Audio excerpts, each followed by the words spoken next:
I got caught off guard this year because the Tom Brady story, just so incredibly improbable in so many ways, was something we were talking about so much. And the way that we were talking about it was difficult because it felt to me invasive during a private time, difficult time, no matter how much celebrity you have. There are kids involved and human beings involved. And I just wondered, us sort of praying around the gossipy stuff.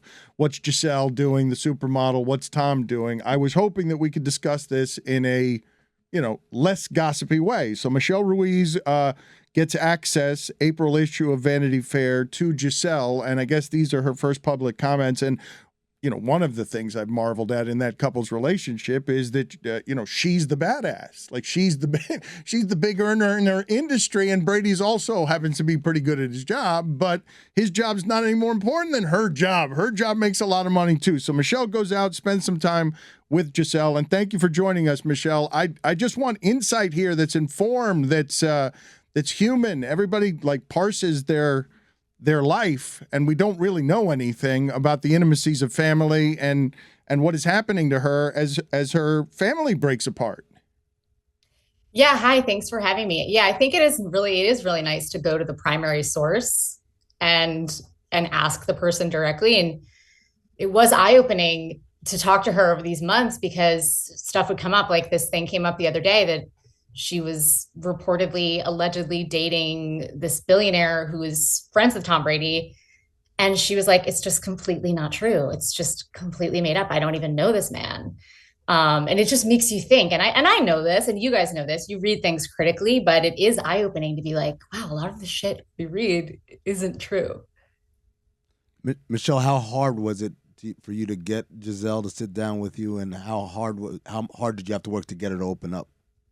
Not very, not to diminish my skills, but she was a really welcoming person from the get-go. She invited me down to Costa Rica, where I think a lot of cover stories at this point, it's like you're sitting across from someone at a hotel eating a salad, and it's like kind of boring. But often that's like the only access that they're willing to give you. But in this case, she invited me down to Costa Rica. And so the minute she put that on the table, we were like, yes, we have to do that 100%. And she then, I'm at my hotel in Costa Rica, and her publicist, or her manager rather, was like, she's going to come pick you up on an ATV tomorrow. And she's going to pick you up on the ATV and drive you to her house. And so like that, again, it's like, she certainly could obviously send someone else to pick me up, but she comes and picks me up herself. And I'm sitting there like waiting for people. She had a scarf wrapped around her head because the roads are really dusty. But I was like waiting for people all around us to flip out or be like, holy shit, it's Gisele, and take pictures of her. But no one did that. Like everyone was normal, I guess because she's a local there and she has been for 20 years, or she's lived there for 20 years. And, long story long, to answer your question, she was a welcoming person. I think that's like part of her culture. She's family oriented, and she kind of like welcomed me right in, and we kind of like sat down on her couch in her living room that overlooks the ocean and got into it. And part of that might just be that like we're both roughly the same age. We're both like moms of 2 kids, and she can be the most famous person, but at the end of the day, we're like 2 women having a conversation. And why isn't this the average celebrity profile? They welcome you in. She doesn't really need this or you, correct? She doesn't need to be doing any of this, or does she? Does she need people to hear her side of it with someone she trusts? I mean, we honestly didn't discuss the why, like, why are you doing this? But I guess, if I were to venture to guess, it's like, she does have to sort of not rebrand, but I mean, I think her career was on semi-hiatus for a long time. Now she's sort of coming back more full throttle, I think, or just stepping back into her career when she's not beholden to a football team and like living in Tampa or living in Boston or wherever. And then I think she has to sort of like restake herself as an independent, like single or divorced woman. She's not part of that like super power couple anymore. So it is a new chapter for her in that sense. Michelle, you're really articulating Tom Brady was holding her back.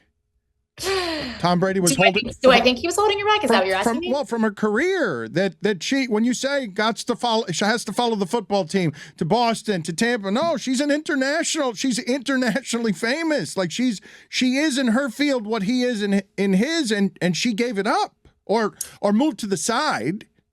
Yeah, I think that's why they're so fascinating and morbidly fascinating to so many people, is because like they're both the titan of their industry.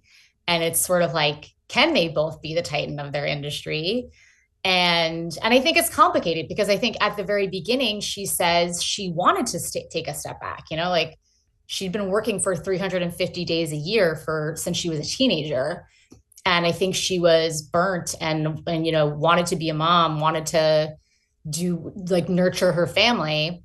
But then over time, like your kids get older, and now she's like, I have dreams. I have my own dreams. And I think part of it is, she's not like the typical football wife, right? Like, and no offense to any of them at all, but she's Gisele.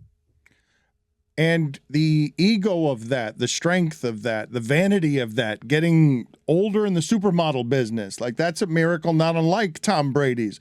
How much did you get to the heart of, does she resent in any way that the concentration has to be on all things her husband, and they've got kids and she wants them to be present at home? Like, how much did you go through the labyrinth of how love can be complicated?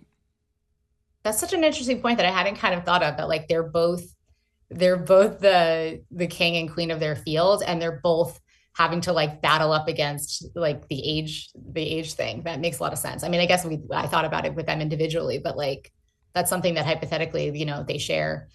No, but and the beauty industry, for her to be a successful supermodel as a mother of two in her, I don't know how old she is, but she's 42. Yeah, like the idea of a comeback on ATVs in Costa Rica, like that is Tom Brady-ish. She's like, okay, now I'm going to go get my career.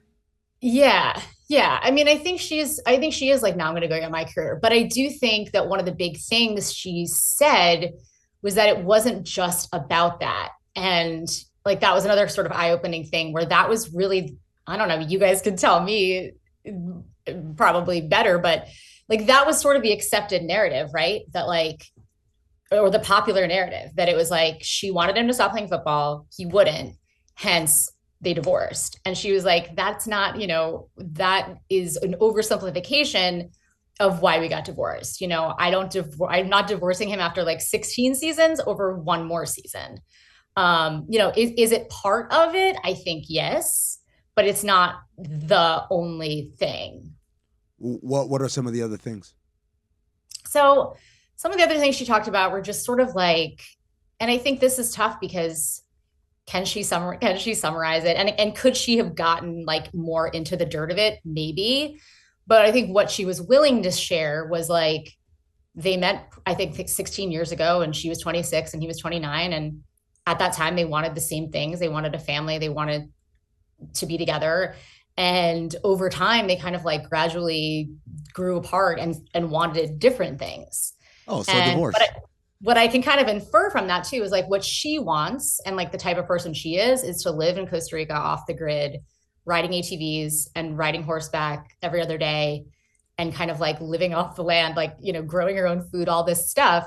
And I didn't talk to him, but I'm thinking that he maybe does not want to lead that life. Let me ask you this a different way, because love can really be complicated. A man can get lost. His identity can get lost in the self-worth of work. And certainly Tom Brady is a crazy football person. Like, he couldn't be that great at it if he wasn't. And it's all consuming. So I ask you, relationships are complicated. How much of this may have had to do with, at the center of their relationship, he can only be so present, and they're always concentrating on his life instead of the life that they're building as a family, because a quarterback, he doesn't have time for kids. Like, maybe he can be around, but like time for kids where I'm going to be 20 hours a day ATVing, as he's saying publicly, I'm just now learning that I've got to wash dishes. I didn't see that, but yeah, I think it definitely took a toll and was definitely a factor. And they both talked about that. And I think that's why people sort of ran with what they did say it and made it so that was the core and only issue. But I think it definitely took a toll. And she's talked about that for years, being like, when we're in season, he's up and out of there like before the kids wake up, and then he doesn't get back until they're, later in the day. So he's like essentially absent. And I think, anyone knows that that's not really an ideal situation partnership wise. And I think, she mentioned like making floral baths to like help him with his intensity, but one would imagine that to be him, you have to be a really intense, hyper focused on winning. And maybe there just wasn't enough, this is my speculation, but like maybe there just wasn't enough space in that mindset for a healthy marriage. Guys, we're burying the lead here. We just had a really serious conversation about Gisele, about Tom Brady, their relationship. And we haven't asked Michelle about the witchcraft. Is Gisele a witch? Say it now. Yes or no? Yes. In a good way. Okay. She's a good witch by her own admission. I think being called a witch is a compliment personally. Like I just think witches are badass and awesome, and they cast spells on people, and they're like powerful, like women. And they also have houses dropped on them sometimes. It's kind of like an occupational hazard. I'm kind of being called a witch. I think wasn't that a burn on her being like, she uses her witchery to curse him into playing poorly? Is that have you guys I think like that was part of it. It was like people were like, she's casting spells on him, and that's why he's playing like shit. Well, I mean, she was fiercely defensive of him. Like, she'll rip his offensive line. She'll say he can't catch the ball too. Like, her love had fangs in his defense. Yeah, for sure. I think she had said that.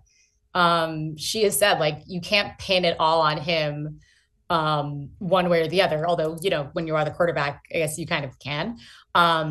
But I think she would get defensive of him, and she was invested in it. And that's why she really was sort of hurt that people kind of made her out to be anti-football, when she was like, did you guys not see me on the sidelines constantly? I was there, I was doing it. But yeah, I think she is witchy, and they both talked about that. Like, she would make him these baths, like homeopathic, like floral baths. And she would give him onyx, which is a stone of protection. And wow. And I think he had said that, she, at the beginning of a season, she would sort of like give an assessment. And one time she was like, I'm not seeing good things. And that was Deflategate. Oh, wow. Okay. I have she is a witch. Thank you. I failed as an interviewer there. You were asking all these I'm sorry. questions. I'm an idiot. Get to the witchcraft. Michelle. Yeah, no, the witchcraft was cool. Yes. She has a lot of crystals around her house, like around her bedroom, tons of crystals that have like different properties. She's a witch. Healing energy. Witch. And then this bird, this bird landed on her couch. So happy she wasn't a bad witch. And this bird landed on her couch, and it couldn't move. Its leg was like really bent in a weird way. It looked like it was not well. And then she sort of like petted and fed it some water, and it flew away. Michelle, that does not prove that she is a witch, but it doesn't mean that she's not. Yeah, the evidence is mounting. It doesn't mean that she's not. Like, I saw the state of this bird. It wasn't looking good. And, and then it was okay. I don't know. You witnessed a miracle. Thank you, Michelle. Good talking to you. Thanks, Michelle. Billy, I don't think you have a lot of moves here. He's checkmating you at every turn with the idea that you're a proud UM alum, and you have mocked, and we've mocked John Ruiz a great deal, but they've had a great deal of basketball success with a program that has never quite been this strong. I'm thrilled for the success of the program, but it matters where the money comes from.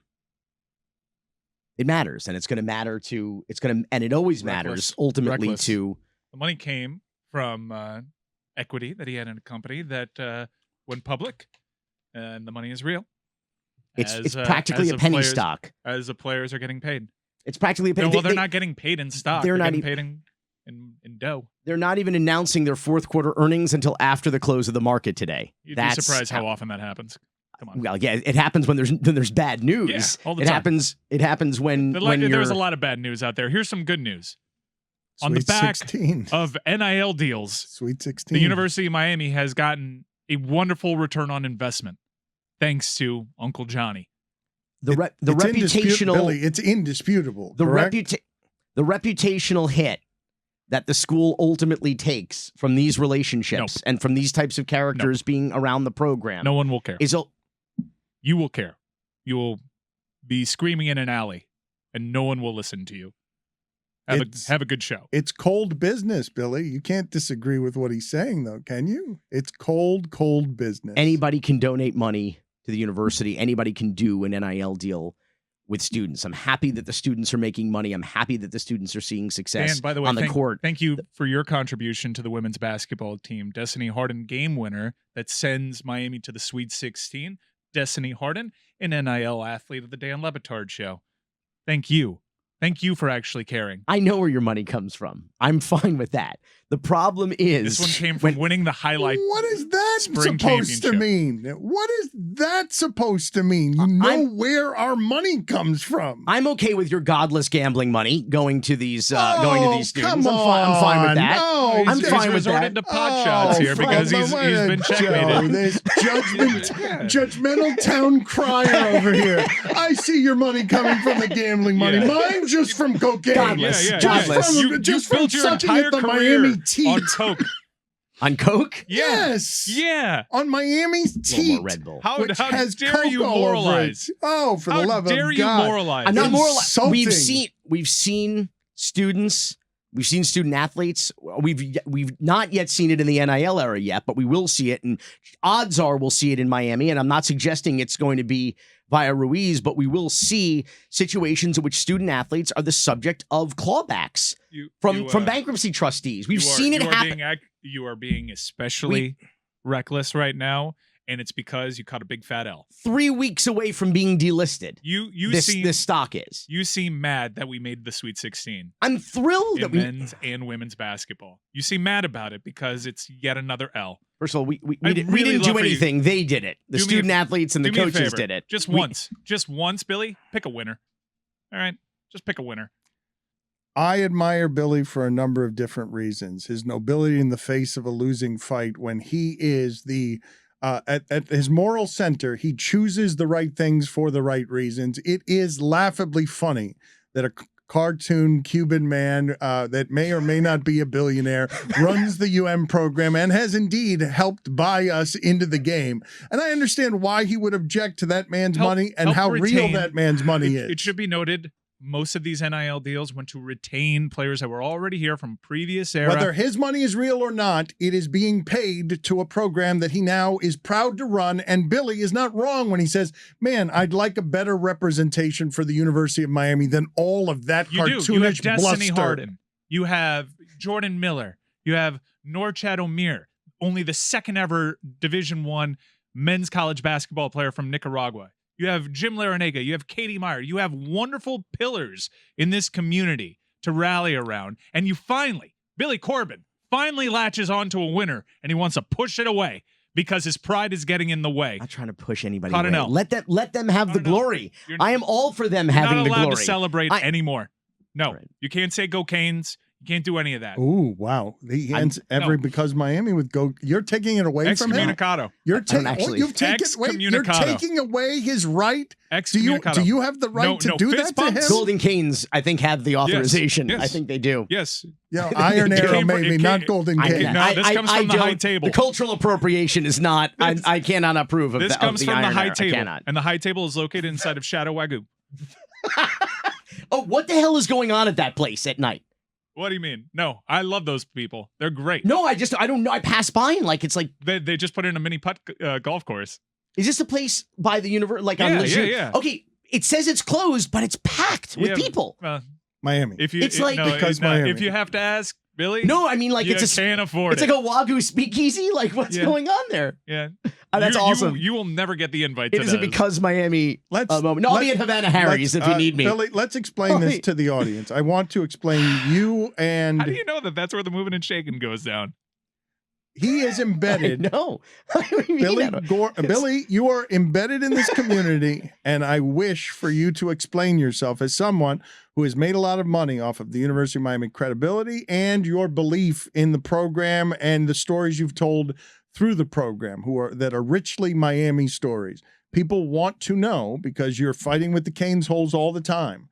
and they frustrate me too because they're the same people who supported Nevin Shapiro. And you're afraid of contamination and corruption coming to something that I believe can no longer be contaminated and corrupted. It's big business. Everyone's fighting for dollars. Sure. Maybe your money's real. Maybe it's not. We're all gambling at the Sweet 16. He's most afraid of being wrong.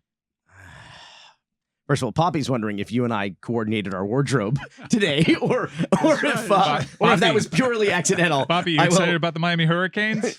Yeah, they made it to that's right. Yeah, buddy. that's right. Pretty Yeah. soon And they'll then- be in the big dance. You never know. Right? That's right. The reason my father is here is because I actually wanted Billy to talk to him about the Cuban baseball protests that went on. I think Billy's got a unique way of looking at Miami and all the things that Miami has been politically and Cuban since you grew up here as a gringo. And so I just wanted you to have the floor to talk to my father about the protests, because his generation is literally dying. Those protests are sort of dying. They arrive in our town every time there's a Cuban artist that's playing here, and what's being protested is any support of the previous regime. And so I thought it'd be interesting to bring Billy and my father together to just talk about his experience with politics, with Cuban politics in Miami. Miami's a unique place. It's the only city in the country with its own foreign policy, and you actually see politicians more frequently discussing the state of Cuba and U.S. relations with Cuba than you see them talking about their own community and actually proactively helping their own residents and constituents and citizens. They're talking about freedom for Cuba. And I was wondering, first and foremost, how did you feel when you heard that the Cuban national baseball team had not only had made it, but of all places, they were coming to compete in the semifinals here in Miami? I was very disappointed. I didn't feel that they had the right to come and play here in Miami. But that's what the baseball league decided. So you got to respect that type of decision. I don't really care about any Cuban team playing in Miami or in the United States for that saying. But that's me. That's my personal opinion. That said, do you think it creates an opportunity, this kind of relationship, this kind of commerce creates an opportunity for, in one case, we are led to believe that the bullpen catcher, in fact, may have snuck out of escaped the hotel here in Miami and defected. I mean, it creates that kind of opportunity, bringing these guys to the land of the free and the home of the brave. Yeah, that's true. That's one possibility, that you have a defector leaving the team. But the other members of the team, they stayed with the team and they went back to Cuba. So, I feel happy for the defector, but I don't really care about the Cuban team, the Cuban baseball team, or whatever. Well, what is it you're objecting to there? Because you don't want the people who are in those uniforms who. I'm objecting to the fact that that's a dictatorship regime that has killed a lot of people in Cuba. And they are really representing, they're not representing Cuba, they're representing the government of Cuba, because the government of Cuba is doing this for publicity purposes more than for anything else. So to me, it's meaningless that they come here and play. So I'll never support anything that got to do with the government. Are you concerned about Ivan Prieto Gonzalez's family back in Cuba, the alleged defector? Well, that's a point of consideration, but I'm sure that the defector thought about it and made that decision based in the best interest of himself and his family. That's a decision that every player has to make. I know that the excuse or the reason that they give for not leaving the team is because of their family in Cuba. Sure. Because they might take, bad repercussions against their family in Cuba. But that's something that you got to respect. Which could be the reason why the other players went back. They felt their families literally had guns to their heads. Yeah, that's one possibility. The other possibility is because they support that regime. Most of these baseball players and most of the people that they represent Cuba on the international platform, they have a special privilege in Cuba. They have a special housings. They have a special clothing. They have, they got food, and they are treated as an elite group, not just as just regular citizens of Cuba. You view them as government officials being sent here to swing bats and be propaganda for the Cuban government. I think so. I think that if they have won the championship, then they'll be paraded in an international stage. It wasn't very good propaganda. I mean, they were routed. Well, They lost 14-2. So you're rooting against them, Papi. You're watching that game and you're rooting. No, but usually they have very good teams. I was very surprised at the outcome. Again, maybe it shouldn't be, because they are playing against professional players in the United States. I mean, the United States had a stacked team. So There was a time when Miami was dangerous for Cuban athletes or artists, musicians, whoever, to come over to Miami. There was violence, riots on occasion in the streets, sometimes outside the venues. The famous Los Van Van concert in 2000, 2001, outside what was then the Miami Arena. People launching water bottles and rocks and projectiles at police, at people who were part of the show. This was much more peaceful and tame. But what were your thoughts on the protests, the people running on the field during the game? Did you streak, Papi? Did you streak? Did you think about Well, last time that happened, they were playing, I think, someplace in Baltimore, and one of the amps was a Cuban amp. He went after the somebody that was protesting against the Cuban government with a sign, and beat the crap out of the guy. And then when they got back to Cuba, Fidel gave this guy a big medal because what he did in national TV. So, I was afraid that the same thing could happen, but it shouldn't happen because they were American amps. That was the difference. Don't you remember that incident? You're worried about anything that brings positive publicity to the Cuban government. It shouldn't be. That makes the Cuban government seem like anything less than murderous killers who steal because freedom. they seem like they're human, and they're not human. They're a bunch of thugs, and they're people that they killed innocent people. Why should they put you in jail because you don't agree with their system? Why would they kill your family because you don't agree with their system? That's not the way, the world should operate. You mean the present regime? You mean the current president? Well, yeah, the regime that has been in power since 1961 or since 1959. Is there anything different there, you think, now? It's worse. Quote unquote. No, It's worse, for what I understand. I don't know, because I have never gone back to Cuba, but I understand that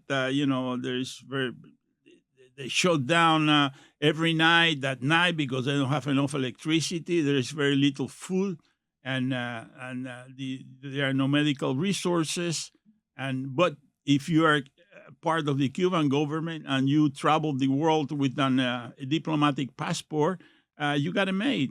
They're also, of course, locking up dissenters and protesters and young people who took to the streets. Of course, yes. In the last couple of years. But here in the United States, we have the ability to protest. We have the ability to be heard. And should they not be entitled?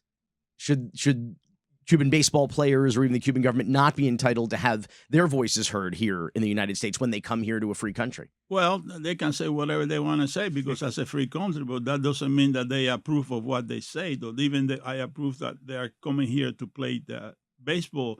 Just a publicity stunt for the Cuban regime. That's the way I see it. But you don't know if any of those people probably just are afraid for their families. I understand that. You don't. It is very possible that the players who are coming over here are in some ways prisoners because they can't escape to freedom because they fear that their loved ones will be harmed. But they also live better lives. He's right. They're treated well. Yeah, that's it. But they are not that much better though. Not that. Well, every little bit matters. Okay, but the defectors, even the major league players who defect, will tell you they were washing their own uniform and climbing upstairs with their bicycle because the elevators don't work. It's not like they're living millionaire lifestyles. Sounds like Miami Beach. Yeah, but in the standard of living that Cuba has, they are the privileged class. They got food. They got a place where they can sleep. They got running water. They got all the things that the regular Cuban citizen lacks. So they because of their selected group of people who they engage in sports. And again, all the Cuban teams that they come out of Cuba and they played in an international arena, they're representing the Cuban government, not the country of Cuba. So there's a publicity for the government. He's asking you about the protests, though. What you think of the protests? Well, the protest, that's something that's always going to happen, especially if if the event is in Miami, because you have the court of the Cuban community, which is against the Castro regime or the regime in Cuba, because it's not the Castro regime anymore. But the protest is something that is going to accomplish very little, because nothing had happened with those protests. The Cuban government is still in power. So it's just a relief valve for the members of the community in Cuba. But do you think that any good can come of a more normalized relationship with the island in light of, again, them coming over here, them getting a taste of life here in the United States and Miami and saying, fuck this, I'm bolting from this hotel and I'm going to stick around here? I mean, the only way to kind of create those kinds of opportunities for people on the island to experience freedom is to have that kind of exchange of ideas, information, travel, what have you. Well, they have that type of exchange and information now. If you're a Cuban artist, you can come here and nothing is going to happen to you other than maybe some people protesting on the street against you. But most of these artists, like I said, and most of the people that they come from Cuba and they go back to Cuba, they're representing the Cuban government. It's hard to say whether if the sanctions or if the diplomatic relations are established between Cuba and the United States and business people, they go back to Cuba and try to establish businesses in Cuba. It's hard to say whether something good will come out of it or just the government is going to benefit from it. I have a question for you. My last question. The Cuban community in Miami is not known as an immigrant community. It's known as an exile community, which is very different. It's very different in that there was not necessarily the consideration of integrating into Miami, but rather Miami was going to be a temporary, layover before you could return to a free Cuba. Yes, sir. And so it's become one of the most successful immigration stories in the history of the United States, where we now live in a minority community, where the Cuban American community is in power in every facet of our private sector, our public sector. I guess my question is, because you said you never went back, would you go back? Were you planning to go back? Would you like to go back? Well, not as long as that regime is in power. I mean, this is my country now. I've been living here since 1961. So what would I gain by going back to Cuba? This is the country that allowed me to grow and gave me the opportunities to get a job, get an education, have a family, and and that for me is everything that I am today is because of the United States, not because of Cuba. He was gonna go, though. He was gonna go. Well, even to visit, I meant. No, not but like he was forever, gonna go. John Skipper, when ESPN, the CEO of Meadowlark, when ESPN was coordinating with Obama on the normalization of relations between U.S. and Cuba, we were asked to go.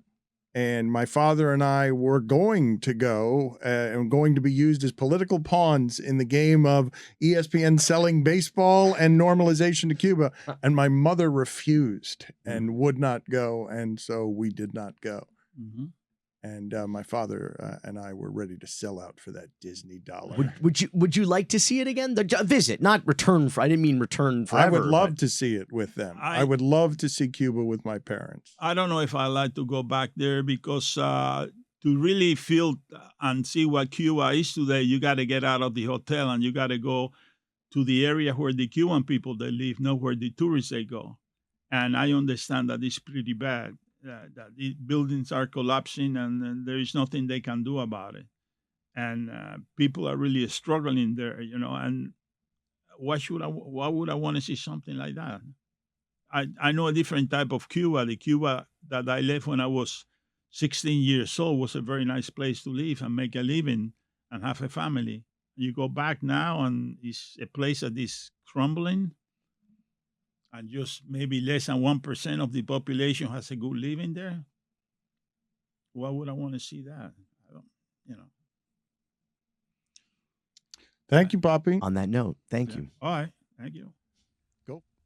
Ricky, do you find what's happening with Lamar Jackson interesting? I know that you're not paying attention to the ins and outs of football every day, but the finances are interesting because he doesn't have an agent, and he's kind of at the crossroads of disposable running backs, using the body. How much is the body worth?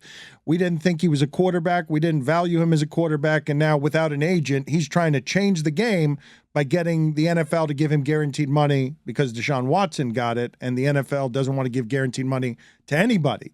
So I wanted to ask you, starting off, tell me whether or not you think you needed an agent. What did an agent do for you? Would you have been better off taking a legal management team than an agent? I think in my career, I would have been better off taking a legal management team. But I think it's obviously not going to be the same for everyone. I think the idea of an agent is to be a bridge, because football players focus on being the best football player, not on negotiating a contract. But it's tricky because you have to trust someone to have your best interest. And I know I was fortunate. I had Lee Steinberg as an agent, and as far as just like good people that have a heart and truly care, I lucked out. But in some ways, I got unlucky. After Lee, I spent a little bit of time under Drew. And, Drew's interesting guy, but I could tell when he negotiated, he wasn't negotiating for my best interest. And so earlier in my career, I think it was great to have Lee. But later in my career, as I understood myself and my value, I think having an agent is not a positive thing, because the agent doesn't truly appreciate and know my value or have my best interest all the time. Well, best interest, understand you, right? Because before that, you had Master P was acting as your agent, but wasn't really your agent. It was the legal team of Master P, correct? Yeah. And I think you nailed it. I think for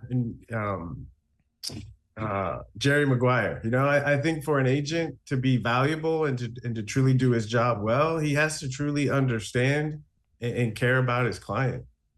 I think there's no other way to get that relationship right. But they created a contract for you that ended up costing you how much money, because they were trying soulfully to make an incentive-laden contract for you that cost you, what, $50 million? How much do you think This is not the story. So when I go back, the truth is I wish I would have hired my mom to negotiate my contract. My mom negotiated my baseball contract coming out of high school, and she did an excellent job, and that's what she does for a living. Because when it got to Leland, who was actually my agent, I actually talked to Leland the other day, but Leland, who was my agent, I told him what I wanted. And I don't think he knew enough about me and the situation to be able to negotiate with me to get to a place that made sense to me, that was in my best interest. And so he was just doing what I told him to do. And so it wasn't his idea to do the incentive heavy contract. That was my idea, because as a football player, I never saw the purpose of being a football player to get as much money as possible. I saw it as the ability to make an impact. And I thought a football player saying, I love the game and I appreciate the honor of trading all these picks. And I want it to be an equitable deal. So for me to make tons of money, I need to deliver. And so it was just, for me, it was just about a deal that felt good to both sides. And I felt good about the deal when I signed it. And I like to think that the Saints felt good about it. But other people around that had opinions, I guess for them, it must have triggered them, because they didn't seem to feel very good about it. Which is weird, Ricky, because all you were trying to do with that contract is, if I perform, you pay me. That's how it will work. If I perform at record-breaking levels, you pay me. But you didn't, and it cost you a ton of money trying to please the fans and yourself. Yourself It's first. not trying to please the fans. It's trying to please me, because for me to feel like I made something with the opportunity, it's not about how much money I have in the bank. It's about the impact that I made. And maybe at the time that I did it, it didn't have the kind of impact. But we look back 20-something years later, us having the conversation, still has an opportunity to make an impact. And I think life is short. And I think with fame especially, You know, I do things that it's remembered. There's news articles. There's an archive. And I think, to me, at the end of my life, that's what's going to be what I cherish the most, is the impact that I made and hopefully continue to make even after I leave. And maybe people in the moment don't understand it or get it, but I have faith that in the future, light bulbs will go off and people will be like, huh, I get it. What do you feel is interesting about the Lamar Jackson scenario? Well, I think anything that's different is interesting, because we don't get change unless someone is willing to do something different. You know, and it's unfortunate that fans, media, whatever, we make doing something different so much more difficult than it has to be. And to me, I love it. I love it because it's going to force the NFL, it's going to force owners, it's going to force players, it's going to force fans, it's going to force everyone to have different thoughts than they've ever had, because it's a different situation. I make you Lamar Jackson. You're Lamar Jackson. You don't have an agent. You're as valuable as Lamar Jackson for the Ravens. Deshaun Watson gets a certain amount of guaranteed money. You want that guaranteed money. You're getting pressure from the Players Association to make sure you get that much guaranteed money. You're a quarterback, valuable position, prime of his life. The sport will spit you up. It will use up your body. What would you be advising right now, Lamar Jackson, about how he feels hurt that his Ravens will not pay him the way the Browns paid Deshaun Watson? I would say 3 words: quality of life. Quality of life. I say, listen, I guarantee there's teams out there that would love to have you and would take care of you and would support you, would build a system around you, would help improve the quality of your life. Unfortunately, people mistake money for quality of life, and they're not the same thing. They're related, but they're not the same thing. And that would be the advice of go where you're happiest? Like, how hurt would you be by your employer? Go where you're celebrated, not where you're tolerated. You know? And it's not the Ravens' fault, right? They're in a difficult situation, right? But in every difficult situation, we have a choice of how we respond. We can make the most of it and celebrate it and hope for the best, or we can be defensive and go back and forth and not be sure. In my experience, that doesn't ever work. And so I'm sure there's someone out there that's willing to pull the trigger and make it work for Lamar. And if he's stuck on it being Baltimore, I don't know. No, but it has to be a cost at a number, right? Because if someone offers him $200 million, all that's going to happen is he's going to take it back to the Raven, and the Ravens will end up matching it. The market. To me, it's not even about the money, because we forget, right? When we're in contract negotiations, it's all about the money. But then in several months when the season starts, it's about the performance, right? And so to get to the performance, at least what I found, you got to feel good about your situation. You know, there's a lot of things that have to go right for a quarterback to have a good year. And money is not the only thing. Of course, it's part of it. But I think finding that fit, is it a good fit? Do people believe in me? Because if people don't believe in you and they have doubts about you, that's going to affect you. John Morant went to counseling for stress. Can you tell us what you think of the mental health awareness that seems to be permeating sports all over the place? I think it's overdue, you know, but and not because it is not because of any negative reason. I think it's overdue because what I'm starting to realize is, in order to have mental health, you have to be a warrior, because it's not easy. And so I think everything that we learn as professional athletes, if we just apply those same principles to our mental health, sky's the limit. It's just there's been a divide, and so we haven't made the crossover. And I think as more athletes start becoming more interested in their mental health and start applying everything they've learned as athletes to their mental health, they're going to see like transformative experiences where these young men become real leaders in the world. We're still in a crude place with it, right? It must be mystifying to you that not as much money is spent on the mental health of athletes or attention as is on the physical health of them. Well, that's like parent mentality. It's like, who's supposed to be the parent of the football players that makes the change? There isn't one, right? We're all adults. And so until each individual prioritizes their mental health, we can't expect the institutions around us to do it. Ricky, do you have in front of you somebody's astrological chart that you find interesting? Oh my God, do I? Yes. Yes. Are you going to share it with us? Yeah, Gisele. Okay, Gisele Bündchen. Oh yes. Oh yes. Yes. So my wife was talking to me this morning about her article that she has in Vanity Fair, and I saw something on my news feed that she's saying that what everyone thinks was the cause of the divorce to Mr. Tom Brady is false. It's not the case. And she said the reality was that they just grew apart. Oh, and so I pulled up her chart and I went back to the day the divorce was finalized. And anyone who doesn't think that there's something valid to astrology needs to study this chart on the day the divorce was final. Because any conventional astrology book that talks about how the planets work, and you look at this chart, it's like it's mind-blowing. The amount of energy supporting exactly the words that came out of her mouth. Okay. And even in the article, she said it was like a death and a rebirth. A death and a rebirth. And if you look at any astrology book about death and rebirth, you're going to see the planet Pluto, right? And you'll also see Scorpio stuff because Pluto, Scorpio are related, right? In Gisele's chart, when the divorce was finalized, the planet Pluto, okay, was in opposition, so activating her sun, right?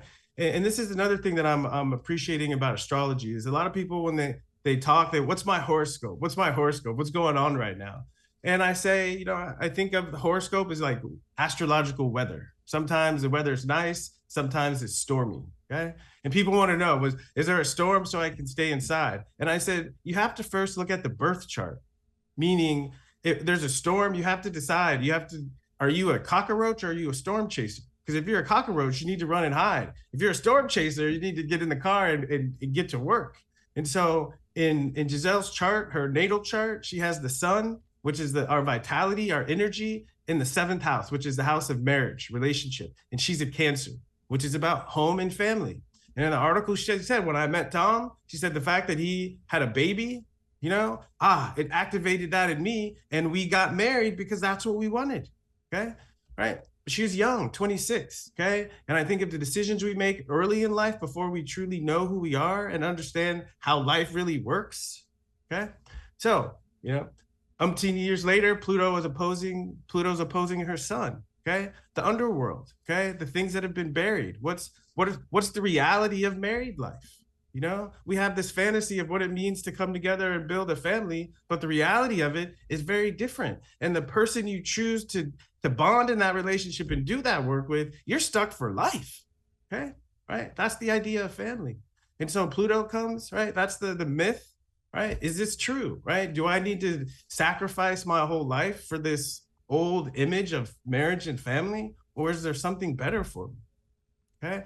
These are difficult questions, but Pluto brings you to the underworld where you have to deal with these difficult truths. Okay. Do they scare you and make you run away? Right. Or do you change? Do you have a new way of thinking about things? Right. And in her chart, her moon, right, which is about family, is in the sign of Scorpio. Right.